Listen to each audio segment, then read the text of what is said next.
Magandang umaga, Pilipinas. Narito po ang latest sa bagyong si Ulysses. Si Typhoon Ulysses ngayon ay kasalukuyan pa rin nananalasa sa malaking bahagi ho ng Luzon landmass at kaninang alas 4 ng umaga huling namata ng sentro nito sa vicinity o sa lugar mismo dito po sa San Antonio, Nueva Ecija. Yung kanyang sentro ay nasa Central Luzon.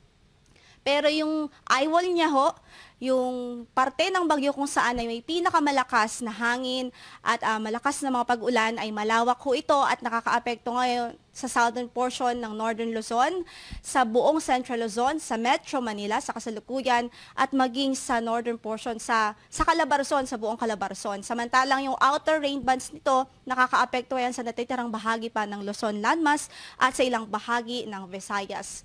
Kahit kung makikita po natin sa ating latest satellite capture, halos covered po ang buong Luzon nitong bagyong si Ulysses ng kanyang kaulapan, maging ng mga hangin na dala nito. At malalakas ho yan, lalong-lalo na yung nasa eyewall o yung malapit sa gitna o sentro. Sa kasalukuyan ng kanyang lakas ng hangin ay hindi pa ho ito halos humina.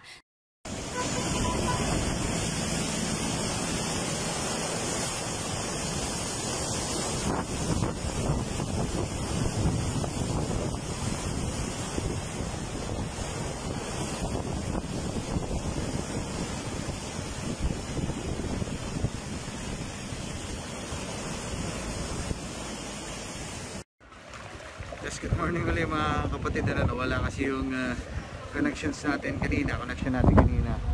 So live tayo barangay Poblacion 38 dito pa rin sa Infanta, Quezon. At ito yung sitwasyon dito sa area.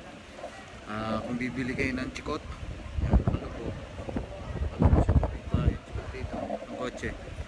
At ito nga yung sitwasyon dito sa area. Lagpas tuhod yung tubig baha dito sa ang tubig ba nagbas sa tuhod yung tubig baha rito. Ito mismo nga abot baywang, may mga portions na abot baywang dito sa area. Nandito tayo sa barangay Poblacion sa Infanta, Quezon. Hello, kamusta kayo dyan ate? Lubog sila. Hello. Sinasabi nila yung Agus River ay umapaw na. Kaya naman puro nung ilang mga residente rito, yung computer shop nila ay lubog na sa baha, ay hindi na computer shop, swimming pool na. Yan o. Nag-check yung mga kababayan natin o. Yan o, kaya mo kailangan nila nakaganyan pa ng kawayan para hindi mahirapan.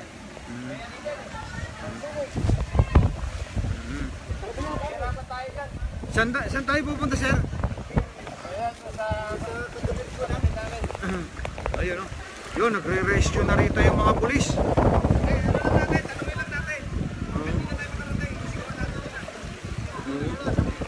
Nagre-rescue na yung mga pulis dito.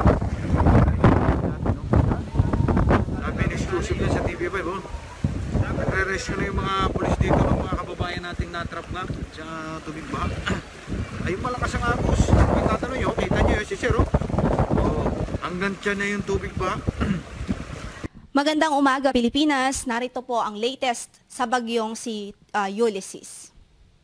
Si Typhoon Ulysses ngayon ay kasalukuyan pa rin nananalasa sa malaking bahagi ho ng Luzon landmass at kaninang alas 4 ng umaga huling namata ng sentro nito sa vicinity o sa lugar mismo dito po sa San Antonio, Nueva Ecija. Yung kanyang sentro ay nasa Central Luzon.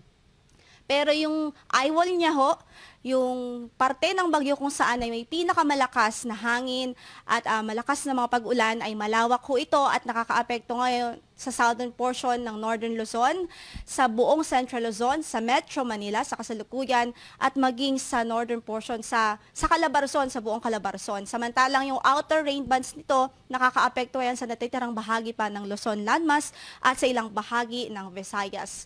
Kahit kung makikita po natin sa ating latest satellite capture, halos covered po ang buong Luzon nitong bagyong si Ulysses ng kanyang kaulapan, maging ng mga hangin na dala nito. At malalakas ho yan, lalong-lalo na yung nasa eyewall o yung malapit sa gitna o sentro.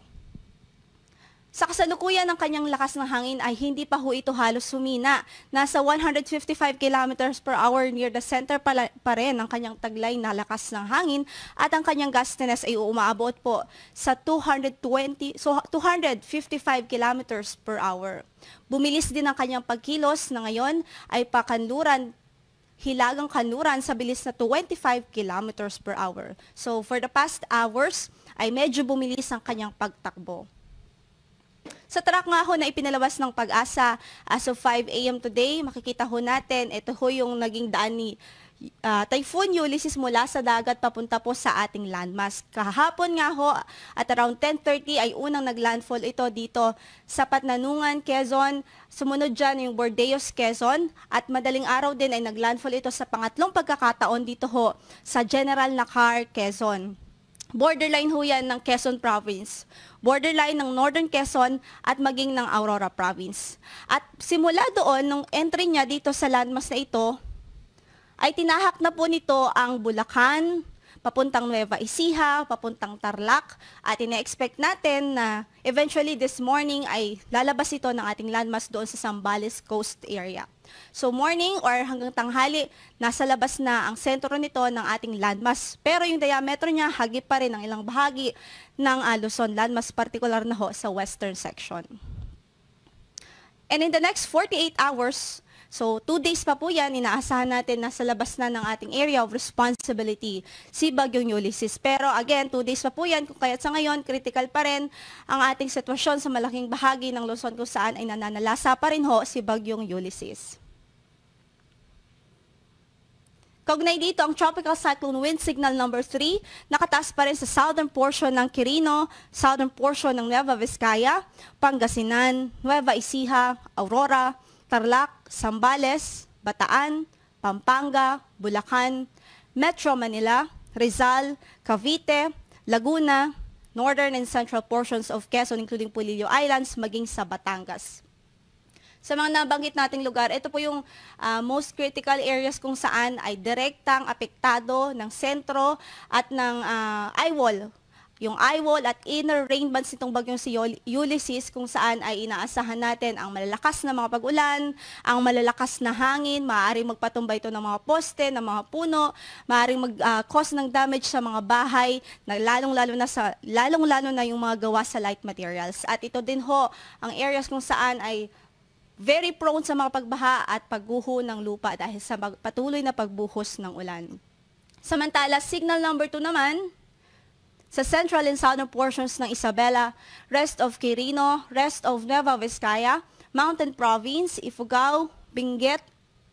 Signal number 2 din sa southern portion ng Ilocos Sur, La Union, northern portion ng Occidental Mindoro, kasama na dyan ng Lubang Island, northern portion ng Oriental Mindoro, maging sa Marinduque, rest of Quezon, Camarines Norte, and western portion of Camarines Sur.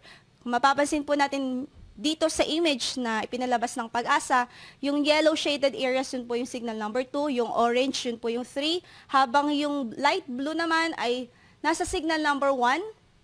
Yun ho yung mga lugar sa natitirang bahagi pa ng Isabela, Kalinga, Abra, rest of Ilocos Sur, rest of Occidental Mindoro, rest of Oriental Mindoro, Romblon, rest of Camarines Sur, western portion of Albay, at maging sa Burias Island. Ito po yung mga lugar kung saan ay sa kasalukuyan, yung outer rain bands ng bagyo ay naapektuhan ito. So mga pag-ulan pa rin at mga paminsang-minsang hangin din ang nararanasan doon. So halos buong Luzon ho, apektado ngayon, maging ilang bahagi ho ng Visayas landmass. At para naman sa forecast natin sa rainfall, sa rainfall na dala nitong si Ulysses, inaasahan pa rin natin ang heavy to intense with at times torrential rains. So malalakas talaga ng pag-ulan yan. Maaaring magpabaha sa mga flood-prone areas at lalong-lalo na ho, posible ang landslide sa mga mountainous areas. Diyan ho yan nakataas sa Metro Manila, sa Calabarzon, sa Central Luzon. So dahil nga yan sa passage nitong si Typhoon Ulysses. Moderate to heavy naman with at times intense rains over Cordillera Administrative Region, mainland Cagayan Valley, Babuyan Islands, Pangasinan, Marinduque, and the northern portion of Mindoro provinces including Lubang Island, light to moderate with at times heavy rains over Visayas and rest of Luzon. Balikan lamang ho natin ating forecast dito sa wind na dala ni Ulysses. Inaasahan pa rin natin ang mapaminsalang hangin, lalong-lalo na ho yung sa eye wall, sa inner rain bands, kasama din ho dyan. At inaasahan natin yan na may experience sa central and southern portion ng Aurora, sa northern portion ng Quezon, including Polillo Islands, sa Nueva Ecija, kung saan ay nandoon ang bagyo ngayon, ang sentro, sa Bulacan, Tarlac, Pampanga, Pangasinan, Zambales, Bataan, dito sa Metro Manila, at sa Rizal in the next 3 hours. So asahan pa rin natin in the next 3 hours, posible pa rin makaranas tayo ng malalakas na hangin na dala nga po ng Ulysses. Samantala, yung rainfall naman natin between noon today and tonight, yung kalahating parte ng araw natin sa for today, Thursday, moderate to heavy rains over Cordillera Administrative Region, eastern portions ng Cagayan and Isabela, Zambales, Bataan, Aurora, Metro Manila, Cavite, western portion ng Batangas, and the northern portion of Occidental Mindoro, including Lubang Island. So makikita nga ho natin dito, ang expected natin, particular ho dito sa NCR, ay hanggang ngayong umaga hanggang tanghali pa po ang mga malalakas na pag-ulan na dulot nga po ni Ulysses. Samantalang moderate to heavy, katamtaman hanggang sa malakas na mga pag-ulan naman pagdating ng hapon at gabi. So buong araw, basically, we will not experience a good weather today.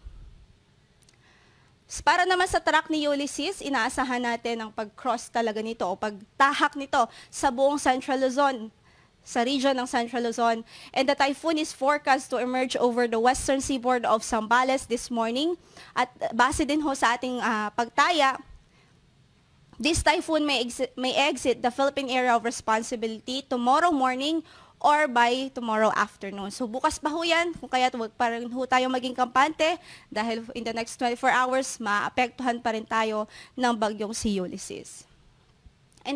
Intensity naman ho, bagamat dumaan na ho ito sa landmass at dumaan na rin ho ito sa ilang bahagi ng kabundukan ng Sierra Madre, may slight weakening lang ho, pero kung baga, considerably strong pa rin ito dahil nasa typhoon category pa rin ho ito. At kung mapapansin natin, halos na-maintain niya yung kanyang maximum sustained weight, ibig sabihin, malakas pa rin talaga itong bagyo. And mag-exit ho ito ng ating landmass bilang typhoon category pa rin at malakas pa rin itong mag-emerge doon sa West Philippine Sea. At para sa ating storm surge warning, nakataas pa rin nating storm surge warning sa mga areas ng Aurora, Northern Quezon, kasama dyan ng Polillo Islands, Cavite, Metro Manila, Bulacan, Pampanga, Bataan, and Zambales. Kasama dyan, pwedeng abutin hanggang sa 2 meters ng ating storm surge doon. Sa coastal areas ng Isabela, La Union, Pangasinan, Batangas, the rest of Quezon, Marinduque, and the northern portion of Mindoro provinces. So, 3 po, up to 3 meters dito sa mga lugar na una kong nabanggit, habang up to 2 meters naman dito po sa mga lugar na nabanggit ko sa Isabela, La Union, Pangasinan, Batangas, rest of Quezon, Marinduque, northern portion of Mindoro provinces, including Lubang Island. At para pa magkaroon tayo ng visualization, ito pong orange, mga coastal areas na meron pong orange line, yan po yung mga prone ho sa up to 3 meters. More than 2. So, 2 to 3 meters na storm surge ang maaari pong maranasan dahil nga sa direct passage or direct na pagtahak nito ni Typhoon Ulysses. Habang yung naka-yellow line naman ng mga coastal areas ay 1 meter up to 2 meters. So, ang ating storm surge warning. Ang ibig sabihin po niyan, pagka naka-orange po, recommended action na po yan. Ang ibig sabihin, as much as possible, stay away na po, umalis na po sa mga coastal areas or yung malalapit sa dagat and cancel all marine activities. So yan muna ang latest mula dito sa